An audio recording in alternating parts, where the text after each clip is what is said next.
without hope, without reward. I'm Kyle Jones, and you're listening to episode number 48 of, not 48, because 48 just went out. This is actually episode number 49 of Discussing Who. We would like to thank you for taking just a little bit of time out of your schedule to listen to us. And tonight's episode, we are going to be reviewing Extremis, which is the 6th episode of the Doctor Who Series 10. So right now, I want to welcome back one half of the Voice of Relativity and my fellow member of the Doctor Who Podshot team, Lee Shackleford. Hey, Lee. Hi, guys. Good to be back with you. Good to be back. We know you weren't feeling well last night, so we're both glad that you're feeling better. And who is that other half of the we that I'm talking about? If you listen to the beginning of episode number 48 and you think, that sounds just a little bit odd whenever I'm doing in the introduction, that's because I accidentally last night when we were recording called this gentleman our guest co-host when I should have been referring to him as our impossible co-host, Mr. Clarence Brown. Hey, Clarence. Hey, man, I'm just over here chilling in the deepest pit, again, like you said, without hope, without witness and all that. Exactly. Blah, blah, blah. Over there with your Wonder Woman backpack. Yep. And there you go. And Lee, if you're wondering what I mean by that, listen to that episode, and you will understand Mr. Brown giving me a very hard time about a particular backpack. So, Lee, what's been going on with you since the last time we recorded? You don't want to know. Let's move on to somebody else. All right. Well, then, Clarence, what about you? Well, we kind of talked about it on the last episode. So nothing much since our last recording, but previous to that, we kind of talked about Southern Geek Fest. But nothing much, man. Just happy to be back on for another episode. All right. Well, what about you, man? What's new with you? I don't think I have anything else like what you guys said. I'm going to quote Lee here and say, well, just like Clarence just said, I don't think I could add anything else to that. So, yeah, I've got to agree with Clarence. So, yeah, I got to agree with Clarence. I don't really have anything else other than we've had a very good episode of Doctor Who's. I'm ready, almost, like jumping out of my chair to talk about it. But before we begin, those of you who are familiar with the show, it's time for the warning, and you know what kind of warning that is. And considering the item for the upcoming discussion that we're going to reference, I think that it would be safe to call it a spoiler warning. Spoilers. Affirmative. Spoilers. Spoilers. Affirmative. Spoilers. Yes. Very good. Very good. So I do have a few news items I do want to cover. The first thing is Big Finish Audio has released a set of Ninth Doctor adventures, and it is featuring Camille Coduri and Bruno Langley. And, of course, we know who Camille Coduri is. She played Jackie Tyler. But Langley played... Does anybody know who he played? Anybody? Before I tell you. It's not jumping to my mind, no. Adam Mitchell. Oh, okay. The guy with the data port in his head. Yep, yeah. Exactly. Yeah. And I've got a question for either of you because I recognize the name and I think I know who this person is, but I don't recall for sure. Nicholas Briggs. I know he's in Doctor Who all the time, so tell me what he does. He's all our Daleks and most of our Cybermen. And and has been a professional voice actor and sound producer for many, many years, and is basically, I don't know what his official title is, but he is Big Finish. Okay. Well, wow. Yeah, he's listed as an executive producer, I noticed on that. Okay, yeah, executive producer, yeah. In fact, because his contribution to Doctor Who are always with him off screen,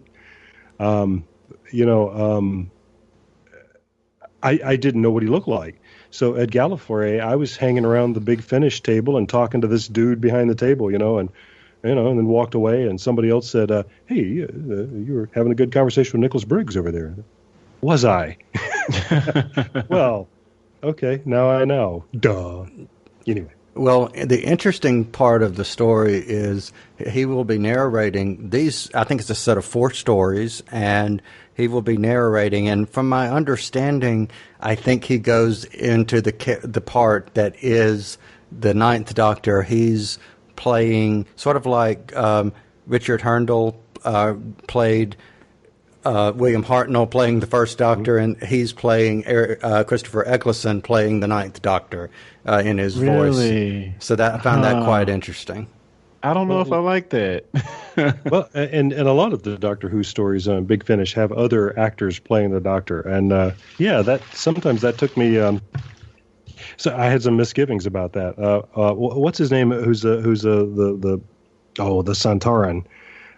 Yes, I know Ken, you're talking about Ken it. Starkey. Yes. Is it Ken? Yes, Ken Starkey. Anyway, yeah, Starkey. Anyway, I remember his last name, Starkey. Lewis just shared on Podshock. He just shared a bit of a Big Finish story where it's a 12th Doctor adventure, and Starkey narrates, and he played Peter Capaldi, and he does a dead-on impression of Peter Capaldi. It's wow.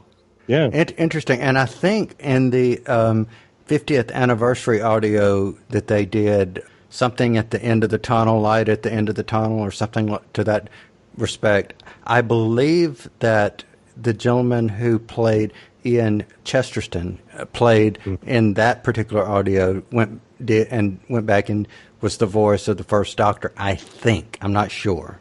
Yeah, William Russell was in the 50th special, but he was a guard. He was like a parking attendant at the BBC.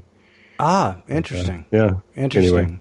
And in the A very Stan Lee kind of cameo, actually. now, was that in the retro where they go back? No, that was Adventures in Space and Time. You're right. That was not in the Doctor Who story proper. Yeah, Gotcha. that was in Adventures in Space and Time. Yeah. Because the reason I asked that, see, I did not know that I did not know that he was in there, but I do know that Carol Ann Ford was also in there.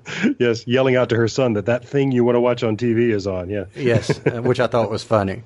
But That's a great line. Yeah. all right, well, Clarence, I want to ping back to something that you said about, I'm not sure if I like that, so I want to ask you a question. Are you surprised that Eccleston won't even return for Big Finish? I mean, we know he doesn't want to be on screen, and this is actually for both of you, but Clarence, go first. Are you surprised that he won't even do the audio? Yeah, I'm a little surprised that he wouldn't return, but I guess we've already established that other actors can come in and play other actors playing the Doctor. So I guess that part is okay. It's just a bit surprising to me. I didn't really expect it in the audio dramas. What do you think, Lee? It is. I don't know what to say about Christopher Eccleston. I respect him tremendously as an actor, and I understand that he doesn't want to get. He has said again and again and again that he just doesn't want to spend the rest of his life as part of this franchise. And I'm old enough to remember when Tom Baker was doing that.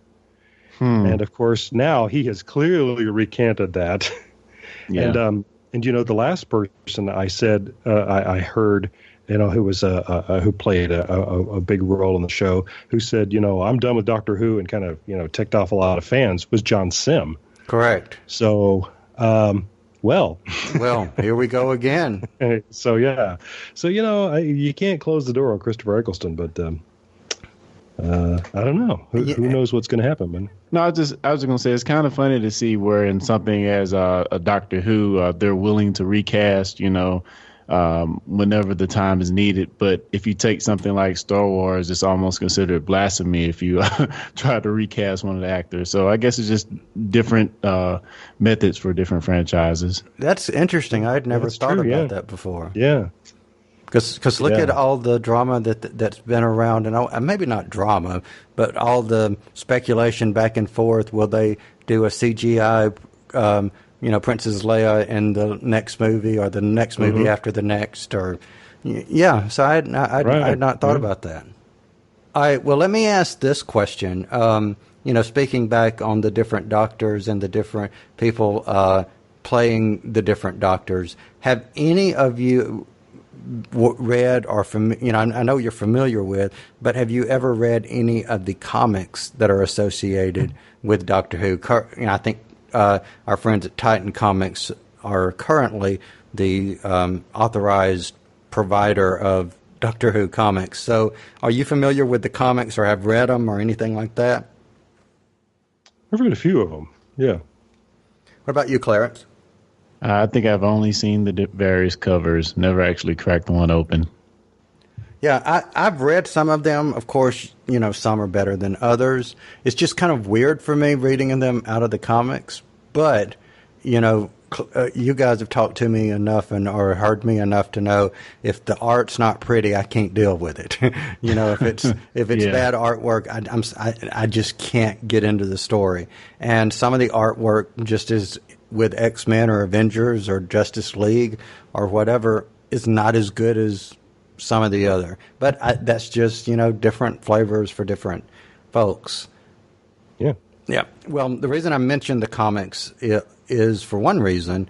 The Titan Comics, they will be doing a 4-Doctor crossover story this coming August, and it will feature the 9th, 10th, 11th, and 12th Doctors. They did something similar last August. So evidently, I think August must be crossover month. And I think there's a Doctor Who Comics Day in August that's surrounding probably this release. But they're doing another crossover with those 4 Doctors, and that is coming in August. And if you want to know more, if you're listening to us, look in the show notes. There's a link to the article that I read. It was on Comic Book Resources, CBR.com, and those links can be found both for the 9th Doctor audio as well as the Titan Comics in the show notes. So just take a look at that.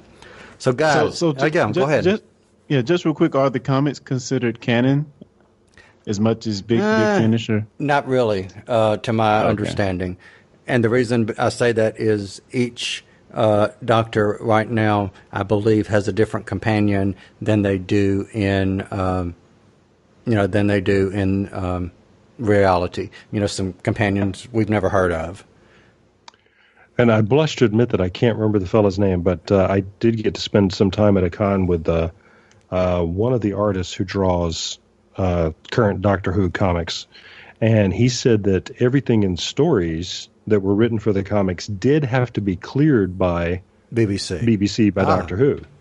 So I don't know if that really means that we accept everything that is written for the comics as being canon. That would be very complicated.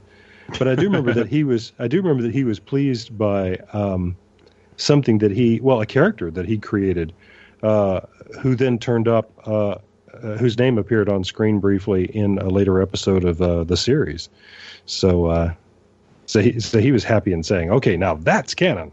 That character I created. So that means that everything I've ever said about him must be canon. Hooray! Cool. So, that's cool. Well, I hadn't thought about that, but that's really cool that they could. Yeah. And I guess probably maybe the stipulation is we can't have a 15th Doctor in the comics that we've never heard of when we might one day have, who knows, as the 15th Doctor. So, all right, well, guys, anything else before we move on? Any more news? Not that I'm aware of. All right, Clarence, anything else from you? Nothing at all. Let's do it. All right. Well, then, like you just said, let's do it. Let's get into the review. Oh, Doctor. I didn't expect you. Thought you'd retired. Domestic bliss on Beryllium. That's the word among the Daleks. What happened? Oh, I see. My condolences. So just to back up just a bit, we are reviewing Extremis. This is the 6th episode, again, Doctor Who, Series 10. It's written by Stephen Moffat, and it was broadcast originally on the 20th of May, 2017, on BBC One in the UK and BBC America in the US. Now, in the UK, the episode was watched by 4.16 million overnight, and that was up about probably right at a little under 500,000, but than the previous episode. So, up in viewership. But Clarence, you made an interesting point prior to recording, and that point was we basically have two stories in one, and how were we going to approach the review? So unless either of you have a suggestion otherwise, let's discuss the Vault and then the Veritas, or however you want to say it. Are we good with that? Yeah. All right. The Vault. We finally know who's in the vault. Yes. Yeah, we know. And I have been eager to get here and say that I think it was just, whenever I was on the show last, I said, please don't let Missy be in the vault because that's lame and it's boring and it's stupid. And I take it back because now it's interesting. So they managed to do exactly what we were expecting, but to not do it the way we were expecting, which is, as we were saying, that's sort of how Bill talks. And that's sort of how Nardole talks. So that's what we're doing this year. We're doing things so that we're all going, yeah, okay, no, that makes sense. That's not what I... So I'm looking here at my notes, and my notes literally say, Lee, were you surprised? So I think you just answered that question. Yeah. Yes, you were. Because I knew it wasn't going to be that. Yep. Right? Yeah, I kind of expected it to be the John Sims more than to be Missy. Yes. But yeah, it kind of worked in this episode, though. I think that the implications around her actually getting to the vault and seeing this promise on screen kind of makes it worth it. But still, it was a huge build up to what we got. So I don't know. I think it was worth it, but still, I'm kind of unsure. I guess we'll see. All right. So were you surprised, Clarence? Sorry, it sounds like you're saying that you really weren't. No, not at all. Not at all. Like Lee said, that's kind of what everybody expected it to be. So it was the easy answer, actually. Yeah. Mm-hmm. I think when we heard Pop Goes the Weasel, that pretty much sealed the occupant's identity as it's got to be Missy. So do we know what planet this is that they're on? Do they ever say that? Or have we seen this in Classic Who? That's interesting, Lee, because my addition to what Clarence just said is, who are the people that are planning to execute Missy, and have we seen them? So tying into what he said, the planet, where are they, and have we seen them before? Do you recall? As far as I know, that's new to the series and a fascinating idea. Although the execution platform did remind me of the way we saw the Master being exterminated in the '96 movie. Interesting. Yeah, you're right. And what's funny to me is in this this other planet, alien planet, future somewhere out in time and space, execution is still a thing. It was really surprising. Yeah. So why must it be a Time Lord who carries out the execution? And who deemed them, there's so many questions here. Mm-hmm. Who turned her in?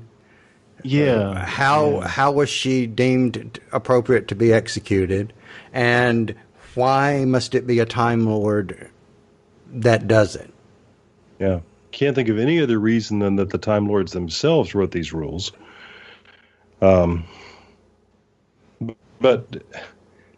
yeah, like the little out, you get 5 minutes if you have a faith in a higher power. Kind of thing.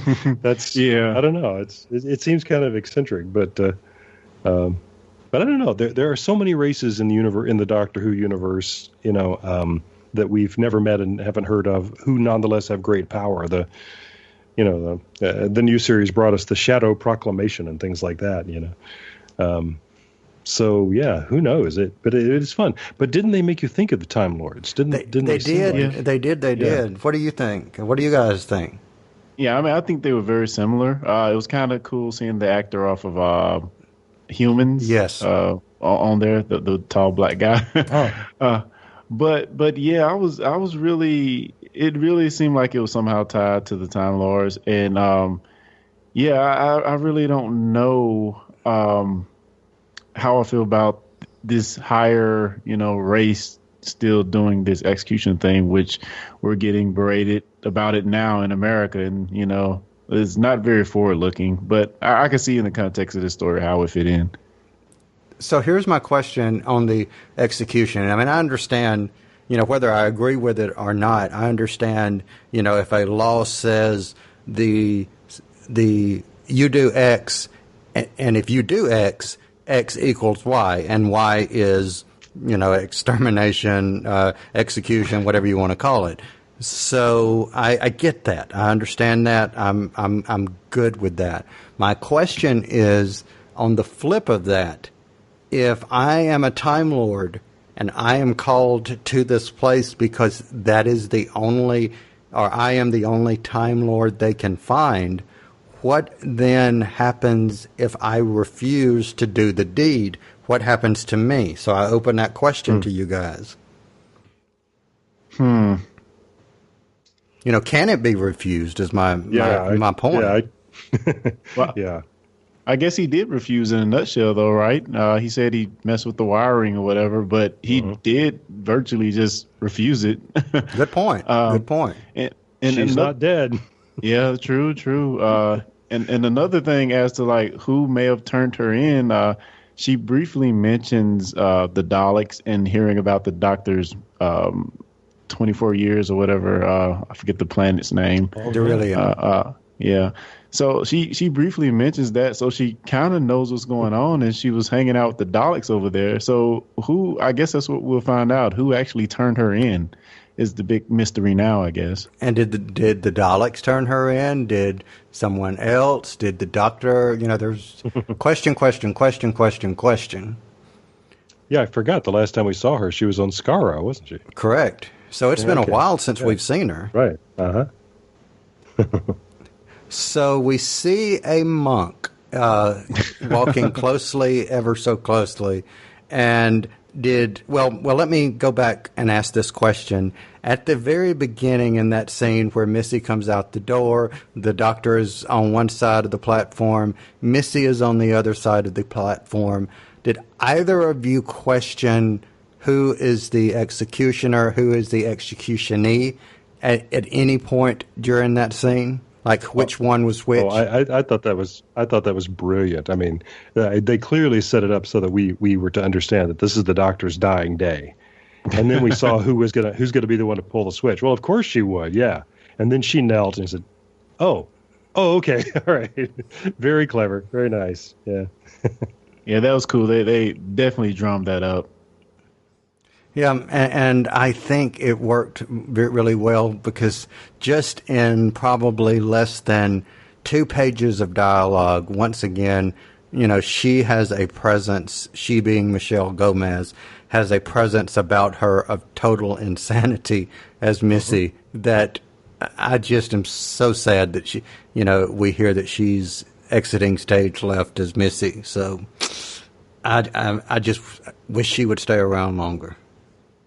So let me ask this quick question. All right, so we know the monk comes up. Did we immediately know that the monk's identity would be Nordal, or did we think something else? Clarence, what were you thinking? It was a pretty strong possibility that it was him. In fact, he's the first person that popped in my mind. I really couldn't imagine it being anyone else. But yeah, in any case, though, it was kind of cool to see Nordal come there on the full authority of River Song to kick the Doctor's tail in case anything goes awry. What about you, Lee? What did you think? Did you think immediately of Nordal, or did you think of somebody else? Well, we've seen the somebody comes up with their face shrouded thing, and they turn out to be the rescuer, perhaps. We've seen that enough times that I knew it was going to be somebody that we know, and then I recognized Matt Lucas's voice. So, which come to think of it, that's kind of amazing because if you know the rest of his body of work, it's hard to recognize his voice. Yes, it is, because he plays 1,000 different characters. But yeah, it's interesting because the references to River Song and so on make us wonder where we are in the timeline exactly. I know with time travelers, maybe it doesn't matter. This could be a million years ago. But, well, and what we've seen, we now know this presages the vow to keep her in the vault for how long? 1,000 years. 1,000 years.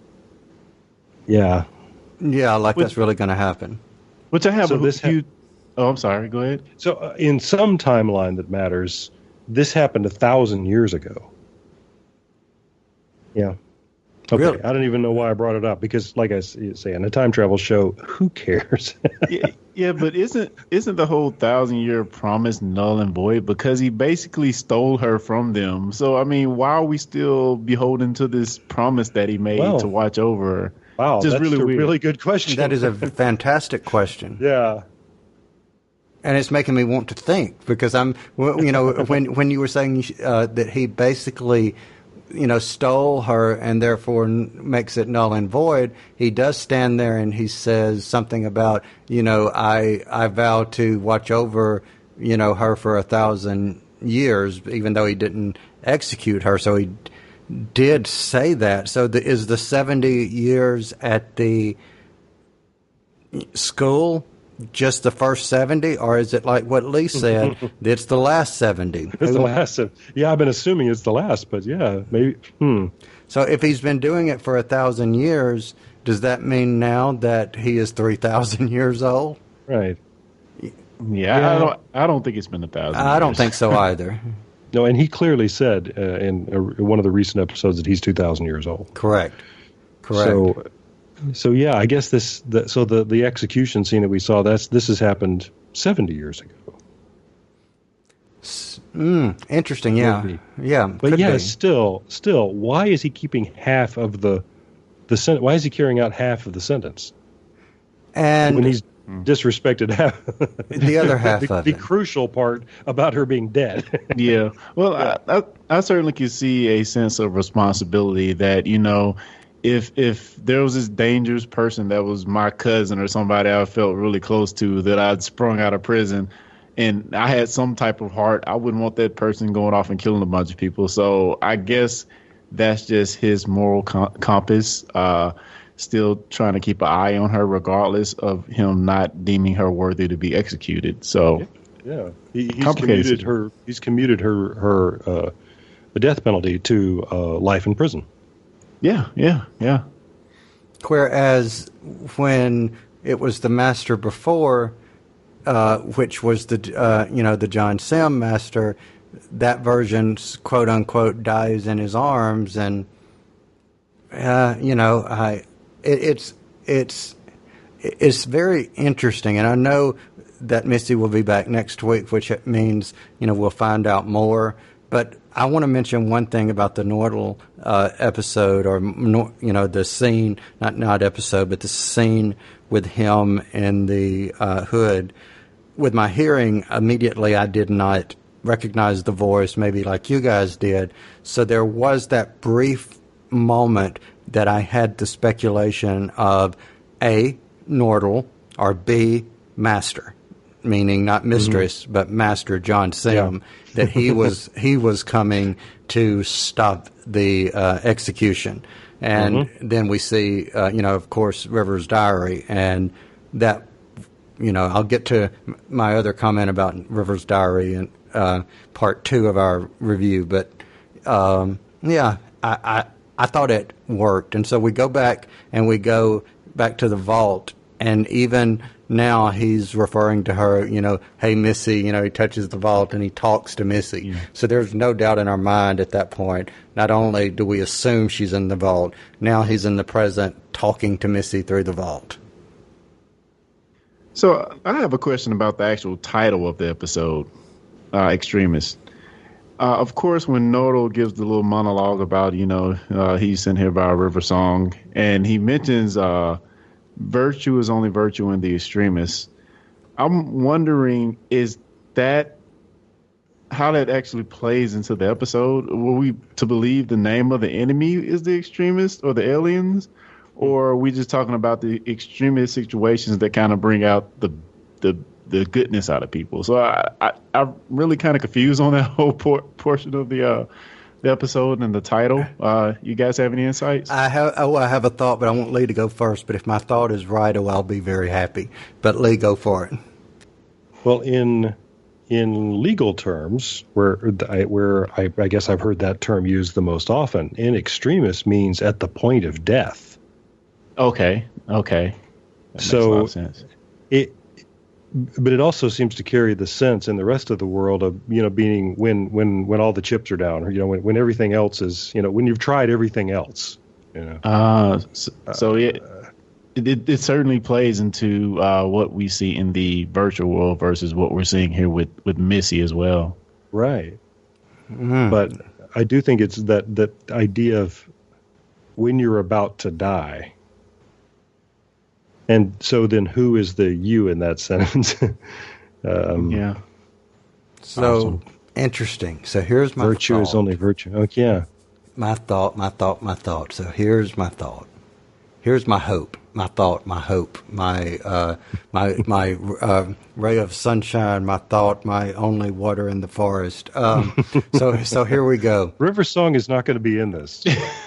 Let's assume for one moment. See, I'm ignoring that comment. Let's assume for one moment that the Doctor has not said that phrase yet, and if that is a true statement, that the Doctor has not said that statement yet to River, then the only way that could be in the diary is we get to see River again. That's maybe. So, all right. So, any other thing that we want to mention on the vault before we move into the Veritas? I guess we could talk about how.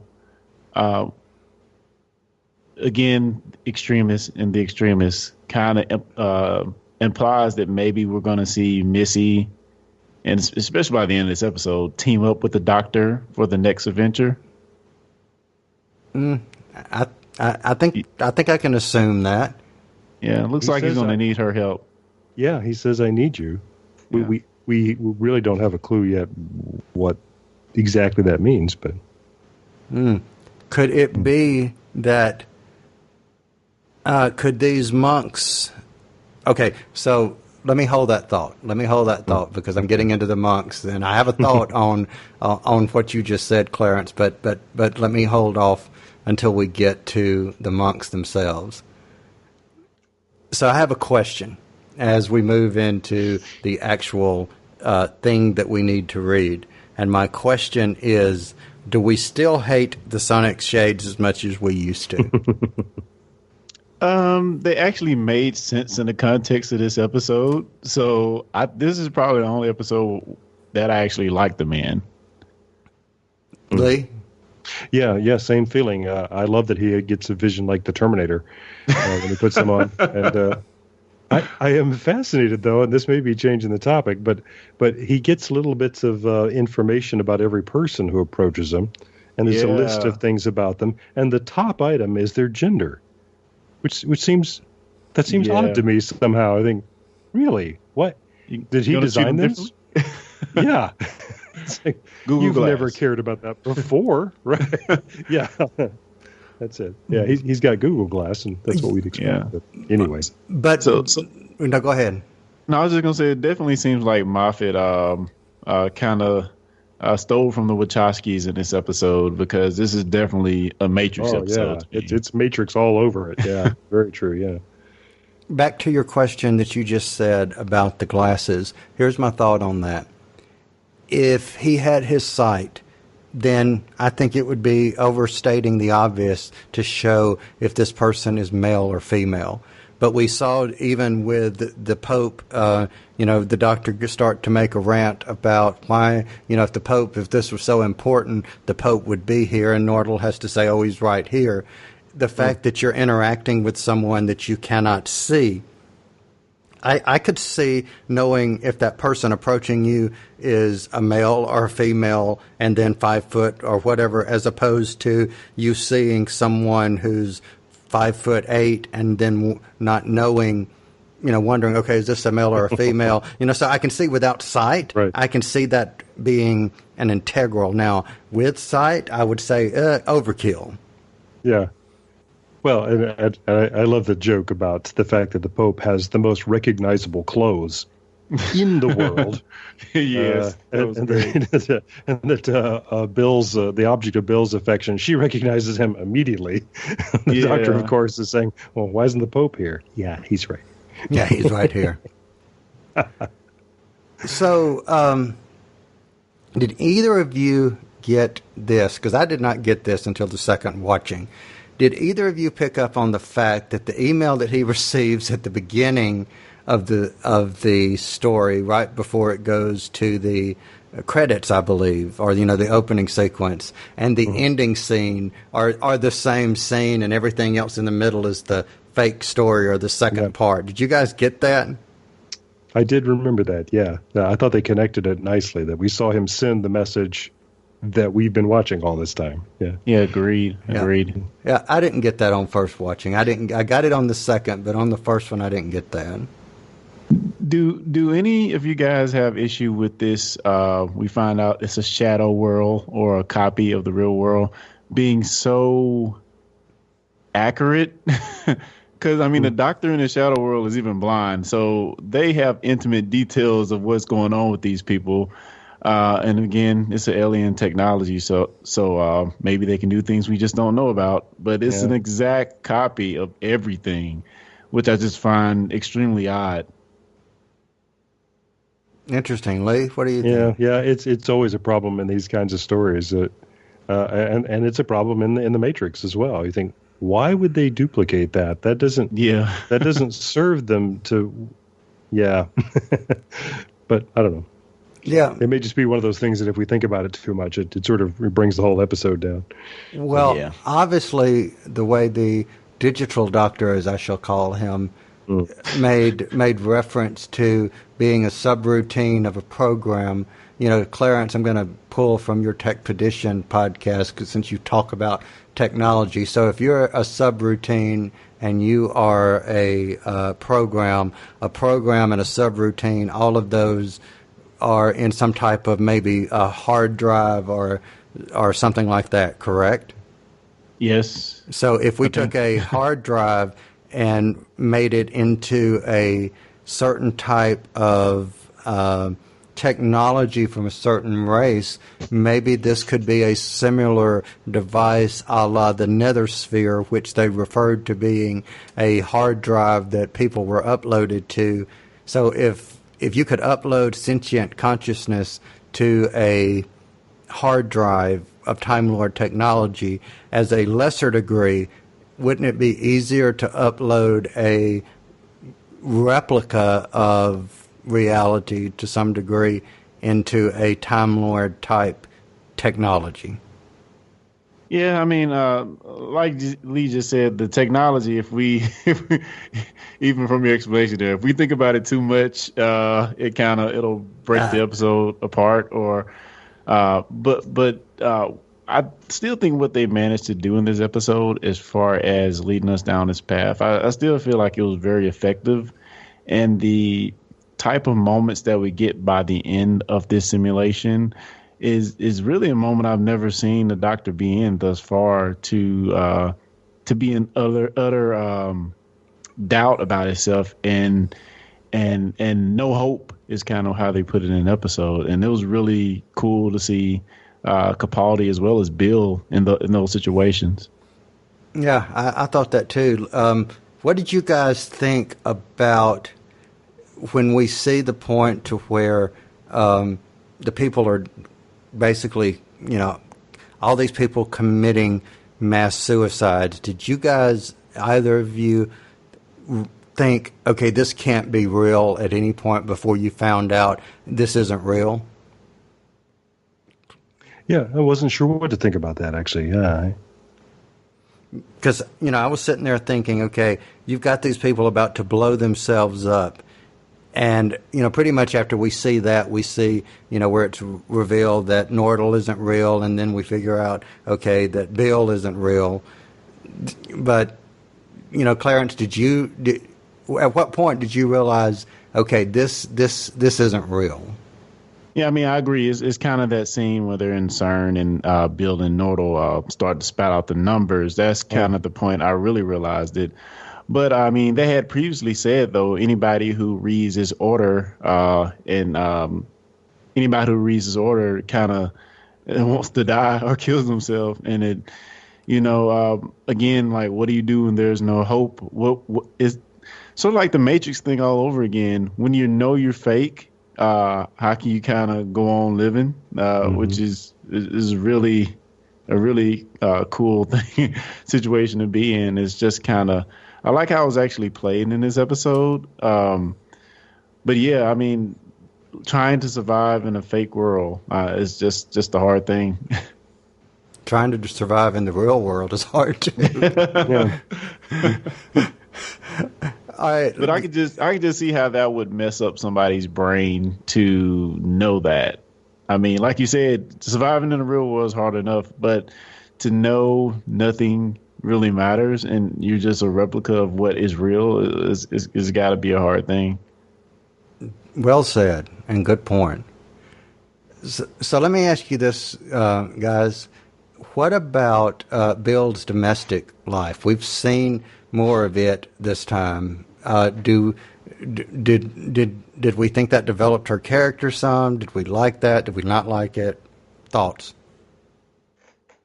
I liked it. I liked the fact that when her aunt, I forget her aunt's name, is it her aunt? I think it's her foster mother. Her foster mother. Yeah, when she kind of walked in on him. And she said, "You don't have a boy here, do you?" He said, "No, not a boy." Nope, no, I don't. Yes, so I thought that was pretty funny, but it was kind of cool to see her have a cup of tea with her friend, and it's so funny. By the time we get to the end of the episode, and the doctor tells her, I guess he actually initiates this meeting from the information he's got from this simulation. He tells her, she's totally not out of your league. Go for it. Yep. What did you think, Lee? Yeah, that was the thing that touched me. I just love the idea that Bill, who I think is so attractive, she sees this other girl as being on some kind of a plane above her, and that's so real. That's so normal. Yeah, so human. Yeah, I just thought that's really keenly observed, and I love that. And the doctor, who seems so often so clueless about these things, that he's the one who's able to put his finger on it. I love that moment. But it's got a significance that I think we're not going to fully understand until we get to the next episode here. Because this is basically one of the 3-parters that we were being promised, right? Correct. It's going to be the Blind Doctor saga. Yes. And the next episode, I think, is the Pyramid at the End of the World. And the next episode after that, or the following episode after that, is called The Lie of the Land. Yeah. Interesting. So yeah, and like another cool thing about her interaction with her friend is how the doctor once again kind of just interfered with her normal life. Yeah, she's like, not again. Well, not necessarily. I got to disagree with you. It wasn't, and this was one of my favorite moments of the episode. It technically wasn't the doctor per se that interfered. It was the Pope. Because it was the Pope who came out. Why is he there? Yes. So imagine how, I can't remember her name, but the girl must have felt to be sitting there having tea, and then all of a sudden you look up, and that was the Pope. And not only that, you then walk into the bedroom, and there are 4 priests standing there. So I'm thinking, Exorcist. Yeah. Is this like, a scene out of The Exorcist where, is Bill possessed or something? Yeah. That was funny. So let me ask you, Lee, as a story within a story, how well do you think this was written? Was it too little, too much going on, or just the right amount? Oh, I really, really admired the what's the word I'm looking for? Yeah, that's one. Boy, I'm having trouble with names tonight. I'm older than you guys. Jamie, the writer who wrote Oxygen. Matheson. Matheson, thank you. Is that right? Yep. No. Anyway, but he described writing for Doctor Who as being plate juggling, and I love that image because he's right. You've got to keep all these things in the air at the same time and keep them moving. There's got to be comic touches. There's got to be genuinely scary things. There's got to be real human touches. There's got to be the Doctor's alienness. There's got to be the impressive hero of the day, saving of the universe. And you have to keep all those things going at the same time, or the show falls flat. And I thought that Steamo's plate juggling in this script is just breathtaking. Loved cutting back and forth to the story about Missy's execution. Just terrific. All right, so based on what you just mentioned, Clarence, let me follow up with a question for you. Do you think that we could have gone without Missy in this part, or do you think it was needed to offset what was going on and that her role in this part of the story was valid? As far as the back and forth, it worked, but was it necessary? I'm not sure. But I think how they were, again, the whole Extremis argument, how they were putting it back and forth, and then the other lack of hope at the end of the simulation, I think those were kind of similar in tone and it kind of played well together. So it was a little off-putting at first, but I think it really, really worked, and I loved how the back and forth. When I was writing that particular question down, my thought to myself while writing it was it probably had to happen, because if she has a more prominent role or more realized role or an integral part of the next story, you had to have this backstory as to how she got into the vault. And yes, we've been building to it, but at some point you had to have that explanation before you could get her out of the vault. Absolutely. Yeah. I think that's definitely why all that is there. All right. Well, let me ask this. What do you guys think about this new side of Nordal that we saw? Oh, he certainly has gone from Mama Nordal to Bad A Nordal. I really loved it, especially the point where he and Bill were walking down the halls of the library, and they were both trying to be the big person in charge, trying to get in front. And Nordal, like he does to the Doctor on that planet, he kind of just puts her in her place, and she was really excited by that. Nordal's secretly a badass or whatever, and then he sees the gun and it just squirms a little bit. So I'm loving Nordal, man. He's just so fun. That was my favorite exchange in the episode. Nordal, are you secretly a badass? Nothing's secret about it, baby. Oh yeah. And so good. Yeah, that was good. I mean, and once again, it just goes back to the pairing and the chemistry between, Bill Nordal, the 12th Doctor, makes me wish that there would be an 11th season with Peter Capaldi. And if you would have had that, speculated that I would have said that this time last year, I would have been saying, hey, I'm just ready to see season 10. But I don't think I would have could have imagined enjoying the 12th Doctor as much as what we are now. I mean, totally. No. All right, well, I have one other question that I want to ask you guys, but before I do that, I want to make a reference to something. Because earlier in this episode, I made reference to River's diary. And, of course, we know that, Nordal had River's diary, and we know that, the digital Doctor has it in the White House when it's talking to the monks, who I'll reference and talk about in just a moment. At 42 minutes and 29 seconds at that point, I thought just maybe, and I'm going to say it again, just maybe, that we were about to see a return to, that was going to be another River Song appearance, because the Doctor made this This was after he had revealed that he knew he was digital, and it's pretty much in a digital world, something, anything's possible. And he puts the diary down onto like a bookcase or a shelf, and I'm thinking, okay, the diary is going to become River, and no, it didn't. Hope springs eternal. Yes, it does. Yes, it does. So what did you guys think of the monks? I'm more, like I said about the dead astronauts in their walking spacesuits the other time. I'm just bored by zombies, and these guys just strike me as being zombies.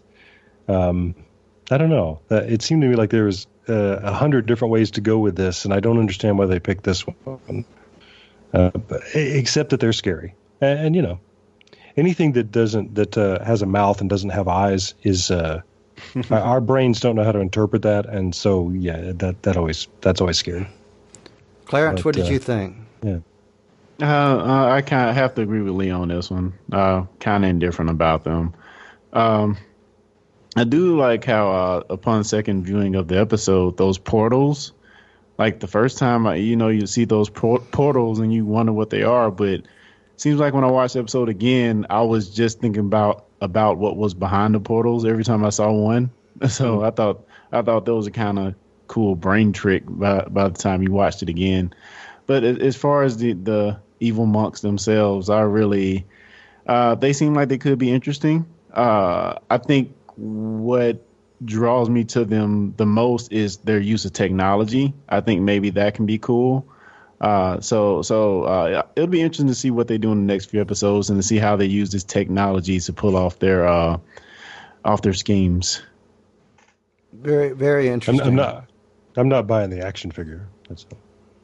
Nah, I don't think so either. Yeah. The way they talked, I'm assuming I'm sort of assuming that it's telepathic, but doesn't necessarily have to be. But the way they talked and they didn't have the mouths, and you just heard the voice, it was like, yeah, this really sounds like silence here. Yeah, agreed. Yeah, they reminded me of the silence too. Yeah. Not as alien looking, more dead looking, but still that no mouth, and you hear sound and whatever, no mouth moving reminded me of our old friends, the Silence. And to be fair, it is really hard to come up with new on a show that's going to be a monster a week. You burn through monsters pretty fast. True. So something genuinely new and unexpected, like the boneless. That's really hard to come by. And I always give the show that. I always say, well, of course it looks like they're running out of ideas. How many have we had so far? Yeah, maybe we just need Jamie Matheson to write every episode, and then, Oh, yeah. Yeah, one thing in the episode that really kind of got on my nerves after I thought about it a little bit, and especially by the time I got to the end of the episode, was when the doctor was using the eye contraption so he could see, he kind of makes a statement, it might kill me. I might not be able to regenerate again. And I'm like, that was a bit too much. And then we found out it's fake by the end of the episode. So that slightly rubbed me the wrong way, because they really played those few lines of dialogue up, and only to see 20 minutes later that everything is fake. That's not true. Yeah. But it gets back to your earlier question. If this is a synthetic universe, if everything here is happening, inside the program, then why does the Doctor have free will? Why is he messing with his own head to be able to read the document? Why have they reproduced River Song's diary? Why is that? I mean, I just got a lot of. And the only good explanation, the only good explanation I have for that is to counter with what type of technology would be advanced enough to be able to do that, and I have to go back to Time Lord technology. Yeah. Well, and that library where we first met River Song. Yeah, that's, you were able to, I hadn't thought about that. I get what you're saying, uploading people into a database. Yeah. Wow. Which projections that look like the real world. That's right. Yeah. So the next episode is definitely going to have River Song in it. Yeah. So why do I feel like the need to say Donna Noble has left the library? Exactly. Donna Noble has been saved. Donna Noble has left the library. Donna Noble has been saved. I just kind of feel like if Missy and River is in the same episode, Kyle wouldn't know what to do. He might go crazy. I wish I could have taken a picture of my face right now. That would have been cool. Yeah, that last picture before your brain explodes. Yeah. Say something nice, sweetie. Oh, don't. Just don't. Oh, that would have been funny. So, guys, how would you rate the episode? What's the scale? Whatever you want it to be. Okay. 1 to 5, TARDI. Yeah, TARDI. I'm gonna give it a 4 out of 5 because so much of the writing is once again just exquisite, especially about dialogue. Plot, I've got some problems with. I don't quite understand. I left the episode saying, "Thank God there's a cliffhanger here because it promises me the next episode we're going to explain some of this stuff better." Yeah, and in a two-parter, I think that's allowed, so that's where I am. 4 out of 5. Yeah, and I'm gonna come right down with Lee. I really enjoyed the episode. Had a few issues with it, but overall I was entertained, very, very entertained, and I loved the episode. And hopefully over these next 2 we can hash out some of these things that are kind of lingering on. So yeah, a solid 4. What about you, Kyle? You know what? I'm going to give it. I'm going to give it a solid 4 as well. I want to give it. You know what? No. I take that back. I'm going to give it a 4.25. I think, like I did the last episode, and I give it that extra little kick up because I'm happy to see Michelle Gomez. I'm just and happy River to Song's see. Diary. Yeah, and I'm happy to see River Song. A 4.5. That diary gives me another 25. And we would have been at a 10 if we would have had River. So, 4.5 for me. Strong 4.5. Very good. So it makes me know that I am, looking forward to the next episode, knowing that it's, leading directly from this one. Mm-hmm. So my question that I'm going to ask you guys as we kind of wrap up is, at what point do we expect to see John Sims master? Tell me what you see. I was just thinking, I think the moment is going to come when we're going to open the vault. Wasn't there? It's going to be John Sims. Those creatures in that pyramid, they have studied you, and they've chosen this exact moment and this exact place. What's wrong with the doctor? I lied. I've been blind since Chasm Forge. Coordinate your attacks. It did not come here in peace. We will take this planet and its people. Life on Earth will cease by humanity's own hand. Interesting. Yeah. Kind of my idea on it. When the doctor rewires the platform, maybe he doesn't get it exactly right. I think the whole reason for the vault in the first place was I think the guy said that the Time Lords have the tendency to come back to life or something to that effect. Right. So maybe when he rewired it, instead of taking all her regenerations, or killing her, maybe it made him go in reverse. Maybe, possibly. Yeah. Never thought of that, but makes us doable. Because that again made me think of the TV movie, because the Master was completely, irrevocably, totally, unredeemably dead. He was so dead, and came back anyway. And they reduced him to a fine powder in the revived series too. So, yeah. And I thought that must be what they were referring to, was that, we've had executions before that didn't take. So, yep, he's like he's the Energizer Time Lord. He just takes the execution and keeps on ticking. Yeah. Okay. Yep. All right. Well, guys, I think that will pretty much wrap it up for this particular review episode. So, Lee, why don't you tell everybody where they can find out some more information that might be of relativity to you? It might be, yeah. Check out my sci-fi radio serial at relativitypodcast.com. Good deal. And Clarence, where else can people find you? Yeah, you can find out more from me from techpedition.com, where in the latest episode we talk about Tom Holland, a.k.a. Spider-Man, taking on Nathan Drake in the upcoming Uncharted movie. And, of course, you can also find Lee and I on Doctor Who Podshock, and that's at podshock.net. And we've got a couple of episodes being edited and right now for production, or in production, but we've got a new review out for Smile. We're a couple of weeks behind because when you get 4 or 5 people together, some in England, some in the U.S., it's kind of hard to do. So, but we...